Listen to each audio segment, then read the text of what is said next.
Hello guys, welcome back to my YouTube channel yes chemistry अब way of success. और ये class 12th chemistry का बहुत important chapter का क्वेश्चन है जिसको बोलते हैं रासायनिक बल गतिकी। ठीक है, केमिकल काइनेटिक्स से हमारे प्रश्न बनते रहते हैं। अपक्रिया की कोटि हर साल यहाँ पे प्रश्न बनते हैं। हमारा जो चैप्टर 4 है आपके क्लास 12th का केमिस्ट्री का, और ये इंपॉर्टेंट टॉपिक है एग्जाम की दृष्टि से। आपके एग्जाम में आ जाता है कि अपक्रिया की कोटि क्या है और अपक्रिया की कोटि कितने प्रकार की होती है बता देंगे, तो 5 नंबर वहाँ पे आपको मिलते हैं, 5 नंबर कहा जाता है। तो आज हम बताएंगे आपको अपक्रिया की कोटि और अपक्रिया की कोटि कितने प्रकार की होती है। तो अपक्रिया की कोटि किसे कहते हैं, तो किसी भी अपक्रिया के वेग समीकरण में उपस्थित, ध्यान देना है, किसी अपक्रिया के वेग समीकरण में उपस्थित सांद्रता वाले घाते को अपक्रिया की कोटि कहते हैं। किसी रासायनिक अपक्रिया में या फिर किसी अपक्रिया के वेग समीकरण में उपस्थित सांद्रता वाले घातों को अपक्रिया की कोटि कहते हैं। तो लिख सकते हैं किसी अपक्रिया के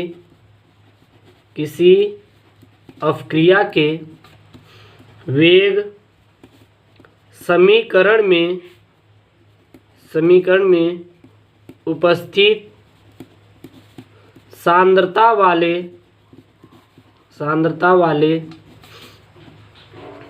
घातों को अभिक्रिया का कोटि कहा जाता है। तो इसको क्या कहते हैं मेरे प्यारे बच्चों, तो याद रखिएगा किसी भी अपक्रिया के वेग समीकरण में उपस्थित सांद्रता वाले घातों को अपक्रिया की कोटि कहा जाता है। एग्जाम्पल मिले तो माना कोई अपक्रिया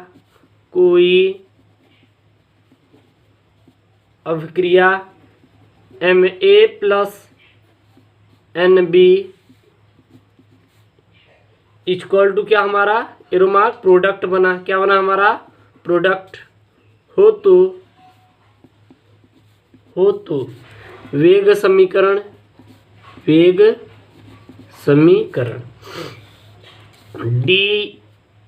dx/dt इक्वल टू k, कोष्टक में a के पावर क्या है हमारा, a के power m in dot b के पावर क्या हो जाएगा हमारा m। यही हमारा क्या है अपक्रिया की कोटि है, याद रखिएगा। देखिए जो इसके साथ रहता है यहाँ पे देखिए, ये हमारा यम है, ये हमारा क्या है एक साथ यम है, और बी के साथ हमारा क्या यन। तो ये सांद्रता वाले घातों को प्रदर्शित करता है। जो ये होते हैं इनको हम सांद्रता वाले घात कहते हैं। तो एक के पावर कितना यम और बी के पावर यन, तो यहाँ पे अपक्रिया की कोटि कितनी यम प्लस यन। तो अपक्रिया की कोटि इक्वल टू यम प्लस यन। अगर हम ए के सापेक्ष अपक्रिया की कोटि देखें तो यम है, और हम बी के सापेक्ष देखें तो क्या है यन है। तो यहाँ पे लिख सकते हैं ए के सापेक्ष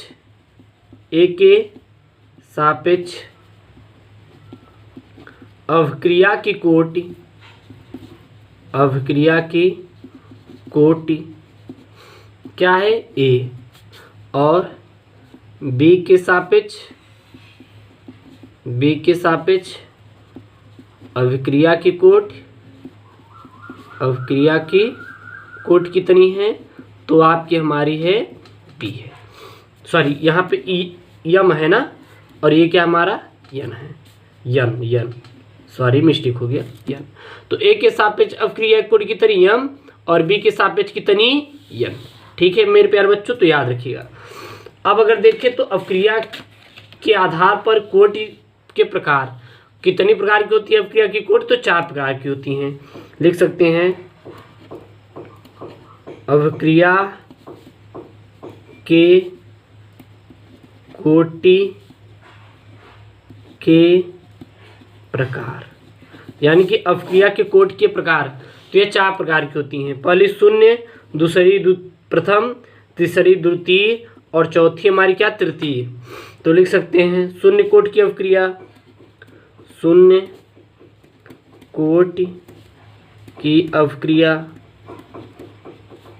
शून्य कोटि की अवक्रिया। दूसरी क्या होती है? प्रथम कोटि की अवक्रिया, प्रथम कोटि की अभिक्रिया। फिर क्या होती है तीसरी? द्वितीय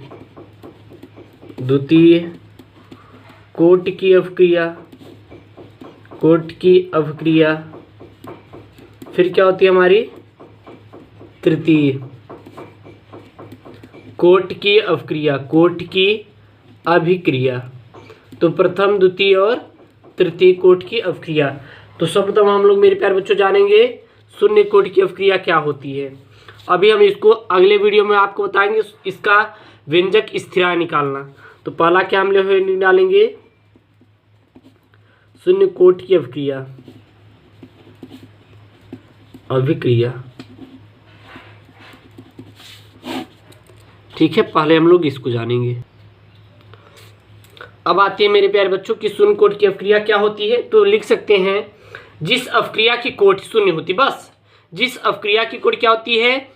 शून्य होती है, उसे शून्य कोटि की अवक्रिया कहा जाता है। तो लिख सकते हैं जिस अभिक्रिया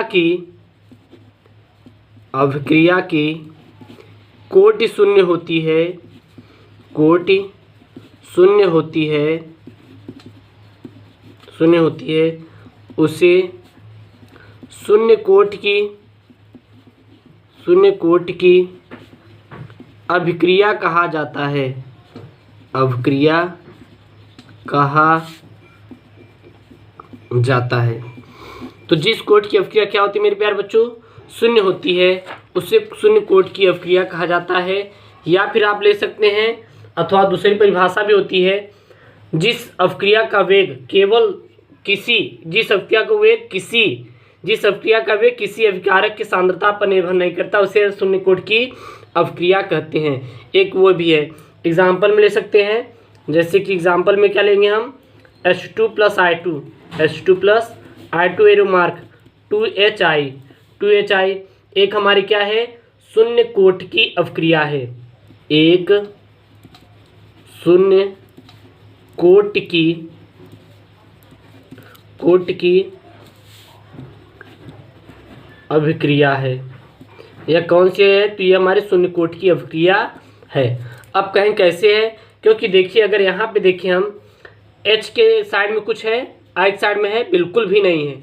तो जो यहाँ पे होते हैं उसी को हम क्या कहते हैं? अवक्रिया की कोटि। तो dx/dt इक्वल टू क्या है? K × H2 के पावर 0 और I2 के पावर क्या है? ये भी 0। तो हमारी अवक्रिया की कोटि कितनी? शून्य है। अवक्रिया की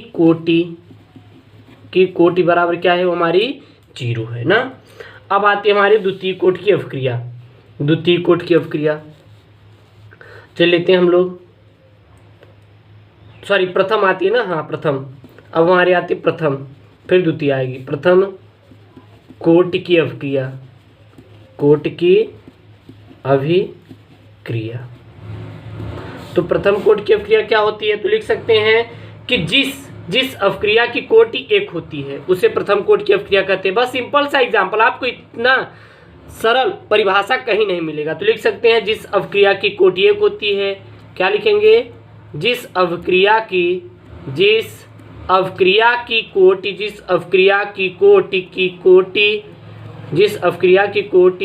एक होती है, उसे प्रथम कोटि की अवक्रिया कहते हैं, उसे प्रथम कोटि की अभिक्रिया कहते हैं, उसे प्रथम कोटि की अवक्रिया कहते हैं। ठीक है ना, याद रखिएगा। जैसे कि अगर हम ले सकते हैं अवक्रिया, एग्जाम्पल मिले तो अवक्रिया क्या है? CH3COO C2H5 plus H2O। अगर देखें तो हमारा क्या मिलेगा? CH3COOH प्लस क्या मिलेगा? C2H5OH मिला हमारा। अगर इसमें देखें एक प्रथम कोटि की अवक्रिया है, अगर यहाँ पे देखें तो यहाँ पे हमारा एक मिलेगा। कितना मिलेगा? एक मिलेगा। और यहाँ पे हमारा एक भी नहीं मिलेगा। और यहाँ से देखें, यह हमारा एक एग्जाम्पल है इसका। तो dx बाई डी टी बराबर CH3CH3 COOH2H5 और इंटू हमारा क्या है H2 है। इसकी पावर कितनी 0, इसकी पावर 1। अतः अभिक्रिया की कोट कितनी मिली 1। अतः अभिक्रिया की कोट कितनी मिली, वो मिली हमारी 1 यहाँ पे मिली। ठीक है ना। अब आती है हमारी द्वितीय कोट की अभिक्रिया। क्या आती है द्वितीय कोट की अभिक्रिया। द्वितीय कोट की अभिक्रिया, कोट की अभिक्रिया। प्रथम कोट की अभिक्रिया, अब आती है हमारी द्वितीय कोट की अभिक्रिया। द्वितीय कोट की अभिक्रिया क्या होती है, जिस अभिक्रिया की कोट 2 होती है उसे द्वितीय कोट की अभिक्रिया कहते हैं। लिख सकते हैं जिस अभिक्रिया की कोट 2 होती है उसे द्वितीय कोट की अभिक्रिया कहते हैं। ले सकते हैं जैसे कि रिएक्शन कोई भी हमारा इसमें अगर एग्जांपल लें तो एग्जांपल ले सकते हैं CH3COO C2H5 प्लस NaOH हमारा क्या बनेगा CH3COO Na प्लस C2H5OH हमारा बना। अगर यहाँ पे देखें तो dx/dt बराबर कितना मिलेगा CH3COO C2H5 की पावर 1 इंटू NaOH की पावर कितना 1। तो अगर अभिक्रिया कोड देखें तो 1 धन 1 बराबर 2, तो लिख सकते हैं अतः अभिक्रिया की कोट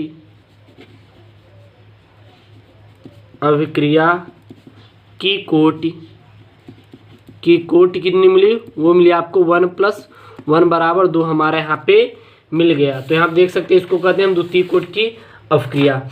अब आती है तृतीय कोट की अभिक्रिया। तो हम लोग अगली हेडिंग बना लेते हैं यहाँ पे चौथी, तृतीय कोट की अभिक्रिया।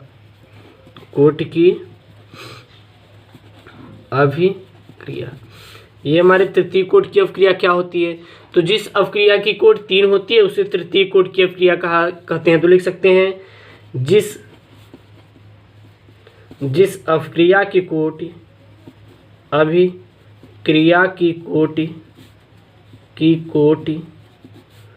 2 होती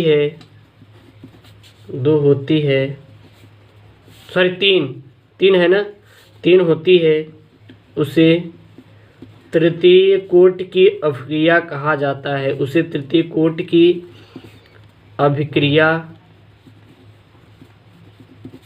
कहते हैं। उसे तृतीय कोट की अभिक्रिया कहा जाता है। एग्जाम्पल में अगर देखें तो हमारा SnCl2 + 2FeCl3 arrow mark SnCl4 बन रहा है प्लस 2Fe क्या बना रहा है Cl2 बना रहा है। एक हमारी क्या तृतीय कोट की अभिक्रिया, वो कैसे, तो dx/dt इक्वल टू यहाँ क्या है SnCl2 है और इसके पावर कुछ यहाँ पे कितना है 1 है और यहाँ पे कितनी है डॉट FeCl3 है और यहाँ पे कितनी है 2, तो यहाँ पे 2। तो अतः अभिक्रिया कोट कितनी मिली, अतः अभिक्रिया की